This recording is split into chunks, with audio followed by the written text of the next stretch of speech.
మొదటి 5-6 వచనాలు కంప్లైంట్. ఇదిగో ప్రభా, వాళ్ళు ఇట్లా చేస్తారు, వాళ్ళు అట్లా చేస్తారు, నా హృదయం ఇట్లుంది, నాకింత బాధ ఉంది, ఇదంతా చెప్పుకుంటూ వచ్చాడు.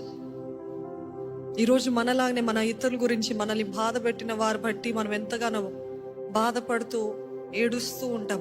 అదే రీతిగా he was complaining about his enemies. కానీ అట్లే కాంట్రాస్ట్, అట్లే వ్యత్యాసం 7వ వచనానికి వచ్చేసరికి, ఏది బిగ్గరగా చదువుదామండి, బిగ్గరగా చదువుదామా? యెహోవా నా ఆశ్రయము, నా ఖేడము, నా హృదయము ఆయన యందు నమ్మిక ఉంచెను గనుక నాకు సహాయము కలిగెను, కావున నా హృదయం హర్షిస్తుంది. Amen. Do you understand the difference? You come with a challenge, you come with a problem, you come with a lot of burden. భారముతో, సవాల్తో, శ్రమలతోటి వస్తారు. కానీ ఎప్పుడైతే మనం అంత దేవుని సన్నిధిలో కుమ్మరించుకున్న తర్వాత నా హృదయం ప్రహర్షిస్తుంది. ఆమెన్.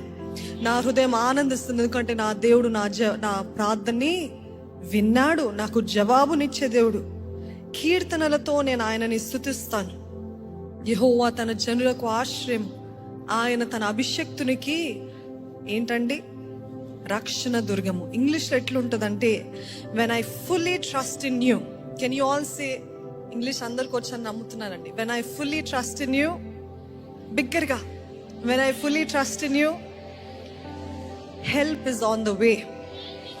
నమ్మిన వారు ఉంటే ఆమెన్ అని చెప్తారా? అందుకనే ఇంగ్లీష్లో చక్కగా ఉంటుంది ట్రాన్స్లేషన్లో, I jump for joy and burst forth with ecstatic passionate praise. Are there passionate worshipers here? దేవుని ఉత్సాహముతో, సంతోషముతో ఆరాధించే వారు ఉన్నట్లయితే బిగ్గరగా హల్లెలూయా చెప్దామా?